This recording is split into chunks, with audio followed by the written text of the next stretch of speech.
Hi, and welcome to the slave narrative of Rachel Adams. This is the story of Rachel Adams, but I'm going to summarize it and put it in my own words. I did read it, I did this before, and I read her story, but the English is so broken that it's hard for me to read it. And then when I played it back after I read it, it was hard to understand it. Without the words in front of you, it would be hard. So I'm going to go ahead and summarize her story and put it in my own words, but it is still an accurate version of her story. The interviewer described Rachel as being tall, thin, very black, and wearing glasses. Rachel said that she was born in Putnam County, about 2 miles from Edenton, Georgia. I don't think she knew her date of birth, but she said her mother and father were Melia and Isaac Little. And as far as she knows, they were born and bred in that same county.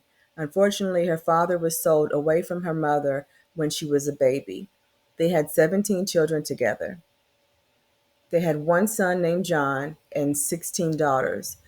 Unfortunately, because Rachel was interviewed when she was older and slavery happened when she was younger, she didn't remember all the names of her other siblings.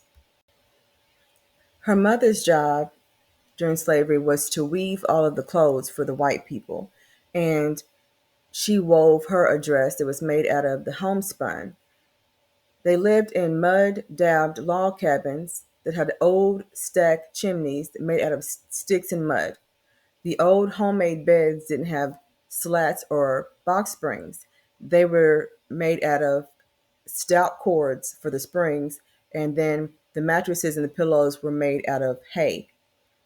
And she mentioned that it was so coarse that it scratched the little children most to death, it seemed like to her in those days. She said she could still feel the cold hay mattresses under her. Every time she moved at night, it sounded like the wind blowing through the peach trees and bamboos that were around about the front of her house. She said that her grandmother Anna was 115 years old when she died. And even though she was 115 when she died, she still wore herself out during slavery times. Her grandfather was sold off somewhere and she didn't know where he was, but both of them were field hands. They would have pot liquor and cornbread that was fed to the children out of big old wooden bowls. There would be two or three children eating out of the same bowl. Grown folks had meat, greens, syrup, cornbread, taters, and the like. Possums, a lot. They had possums. And she said they would catch plenty of them and they would hunt them and catch them. And that's how they had meat, because a lot of times slaves would not have meat. And she said that they would kill them and her mother would scald them and rub them in hot ashes and clean them just as pretty and white, and they were good. Lord, yes, she said. They used to go fishing and rabbit hunting too. Us just fattened and game galore den, for it was the style them days. There weren't a lot of meat markets in those days, so they caught their own food. She said in those days it seemed like the ash roasted taters and ground peas was the best to eat. They had a garden and it had just about everything they knew anything about in those days, and they were growing it. They were growing all that they could grow, and the cooking was done in big old open fireplaces, which was fixed with special pots and ovens. Ash cake was most as good as taters cooked in the ashes, but not quite.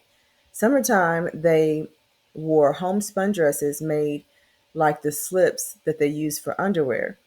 Um, Later after slavery they started to use wear slips under their dresses. Well, that's the slip is actually what they wore as a dress during slavery times. The coats they wore over their wool dresses in winter was known as sacks, and they were known as sacks because they were so loose fitting and they were heavy and had wool in them too. Now her master, his name was Lewis, Master Lewis. He had plenty of sheep because they were bound to have lots of warm winter clothes, and they liked to eat mutton. And so the master liked to eat mutton. So they had a lot of sheep for those reasons. Now, when Master Lewis had a cow killed, they put the hide in the tanning vat and they used the hide from the cow to make shoes. And sometimes Uncle Jasper would help, if he were there were too many to be made. But usually that was the job of Uncle Ben. They wore the same sort of clothes on Sunday as they wore every day. So they had one set of clothes, and they only got to clean them once a week. And they were cleaned on Saturday night, so they would be looking clean on Sunday morning. So that when people went to church and they rode by and saw the slaves looked clean. Master Lewis Little and his wife Miss Sally, which were their masters, they owned us. And old Miss, which is Miss Sally, she died long before the surrender, which means she died before the war. So Master Lewis, he was right good to his slaves, but the overseer, he would beat the slaves down in a minute if they did something that the overseer didn't like. And when the overseer would give the slaves a task to do and they didn't do it in the time that he wanted, he would whip them. Now, her master never had to take any of his slaves to court or put them in jails because him and the overseer would set the slaves right, and keep them in line. So as long as Miss Sally, which was the mistress. She was the master's wife. So Miss Sally, she lived, and she was a white woman. A lot of people think the mistresses were black women. No, the mistresses were white women. They were the wives of the slave owners. So as long as Miss Sally lived, the carriage driver, he would drive her and Master Lewis around all the time. But after she died, there wasn't so much use of their carriage. And so the slave driver, carriage driver, would just drive Master Lewis and he would just piddle around the yard waiting to be called to drive them somewhere. Although it was illegal, some slaves learned how to read and write. But if the slaves went to meeting day, which was church, they had to go with the white people, with their slave masters, because they didn't have a separate church for the slaves until after the war. And most of the time, the slaves went to a white person's church. They were basically being told in church to listen to the slave master, and slaves honor your master and listen to the master. So that perpetuated slavery and that brainwashing. So at the master's place, slaves didn't go off to meet at all. So at her place, her master's place, he didn't allow them to go to church. But at other plantations, when the master would allow them to go to church, they couldn't even sit with the white people. The slaves had to sit at the very top on the second floor. So basically, at her plantation, they went around to another slave master's house and they sung song. I'm sorry, another slave's house and they sung songs. And some of them read the Bible by heart. They knew the Bible by heart, and they basically, whenever they heard somebody read the Bible, they memorized it. Even if they couldn't read, they memorized it. And then the ones who were able to read also memorized it. And she said one time she heard a man preach who didn't know how to read one word in the Bible. He didn't even have a Bible. The first time she saw someone baptized was when she was almost grown. So if a slave from another place ever joined up with a church before the war was over, she never heard anybody talk about it. Whenever a slave died, what they would do is put the slave in the ground that same day. So as soon as they died, they would make this cheap coffin from a square pine box. It had no shape to it. They put the slave in there and drop him in the ground. So and sometimes they wouldn't even allow the family of the slave to attend the funeral. They would just hurry up, put the slave in the ground, bury them, and go back to work. So slaves didn't really get to mourn for their loved ones that they lost. Slaves were never um, out anywhere without patrollers beating them if they didn't have a pass. There were hundreds of acres on her plantation, and Mr. Lewis had a heap of slaves. The overseer had a bugle that he would blow to wake up the slaves. He blowed it long before the day began so that the slaves could eat breakfast and be out there in the fields waiting for the sun to rise so they could get to work. The overseer was usually a very poor white man. So the slaves would stay out and work until it was black dark. So they would start working, getting ready for work before the sun rose, and then they would work until it was black dark outside. And when it would rain and the grass got to growing fast, she said that they worked the slaves at night even when the moon wasn't shining. And on those dark nights when they couldn't see, one set of slaves held lanterns for the others to see how to chop the weeds out of the cotton and the corn. And work was tight them days, she said. It was hard. Every slave had a task to do after they got back to the cabins at night. So not only would they work 12-hour, 16-hour days, but when they got back to the cabin at night after they finished working, they still had work to do in their cabins. And each one had to spend their stint, same as the woman's, every night. So they had their share of work and chores to do every single night as well. So the slaves really only got one day a week to take a bath and wash their clothes, and it was usually Saturday nights. Um, the slaves had one day off for Christmas, and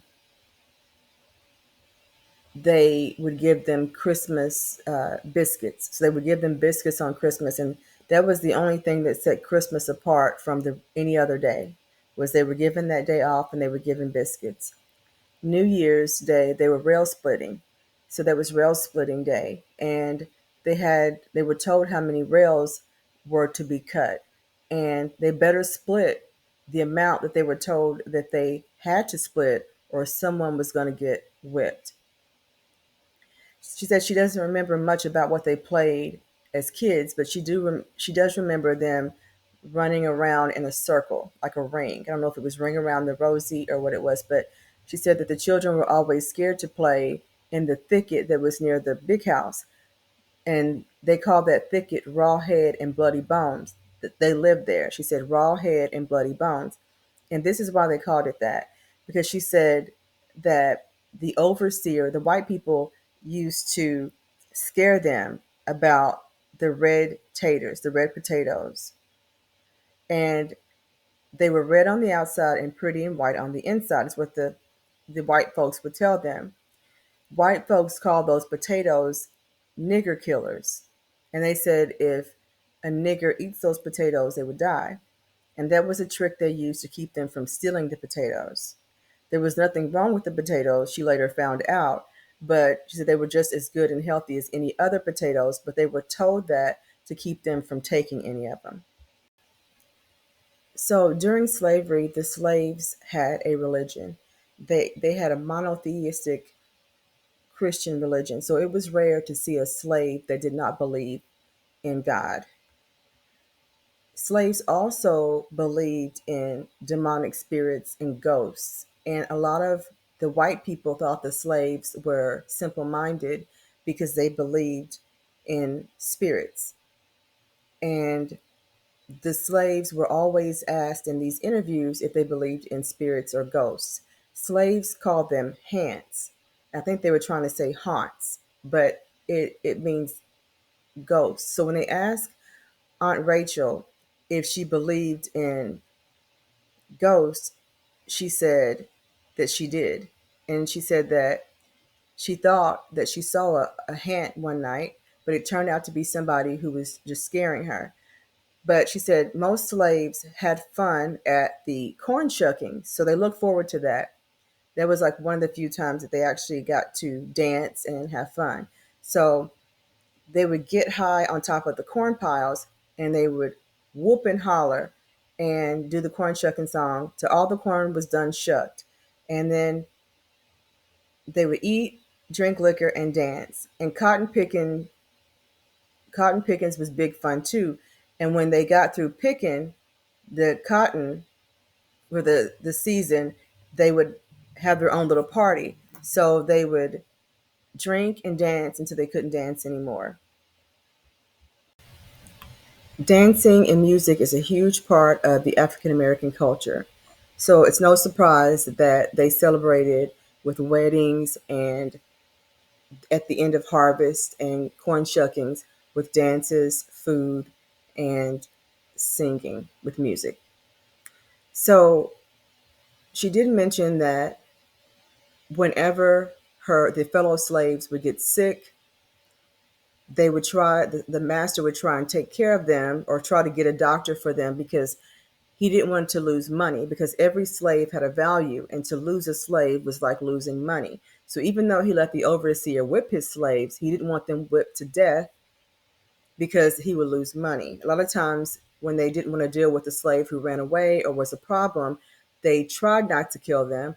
They would rather sell them off and keep the money. At times they would beat them to death because they whipped them so long, but that wasn't the goal. It was usually to sell them off and get money for them. So she said there weren't many doctors in her days, and they made homemade medicines. So they made oil and turpentine, camphor, and she said asphodel, but I believe that's asafoetida, cherry bark, sweet gum bark. All the things were used to make teas for grown folks to take for their ailments. Red oak bark tea was given to children for their stomach miseries. She said she can recollect about freedom because the old master was telling them they were free as jackrabbits and that from then on niggers would have to get their own something to eat. It wasn't long after that that the Yankees came through. They had the pretty blue clothes on. They came through and they stole almost everything her master had. They killed his chickens, his hogs and cows, and took his horses off and sold them.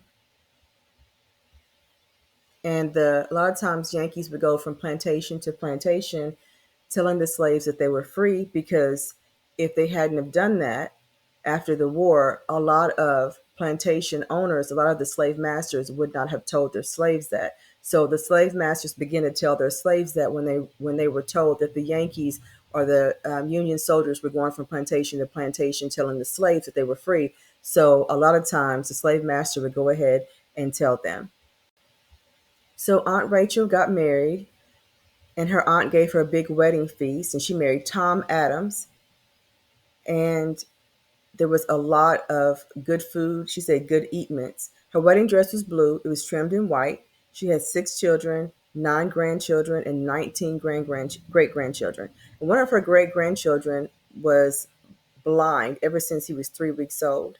And so she sent him off to the blind school. And she said that he gets around better than she does most of the time. And he's made his home with her ever since his mother died. So she's taking care of her blind grandson at the time of the interview. Now, she felt that Abraham Lincoln did a good thing when he set the slaves free. She said, according to my way of thinking. And Jeff Davis, he was the president of the Confederate Army. So he was fighting to keep slavery alive. And Aunt Rachel said he was all right because if it had not been for him fighting against President Lincoln and them having this war, then they may still be slaves. And she said, this is her words, it's mighty good to do just as you please, and bread and water is heaps better than that something to eat us had to slave for. She said she joined up with the church because she wanted to go to heaven. She wants to go to heaven when she dies. And if folks live right, they're going to have a good resting place in the world. She says she believes in religion. And this is what she said to close out the interview. Aunt Rachel said, now, miss, if you ain't got nothing else to ask me, I's won't home and give that blind boy his something to eat.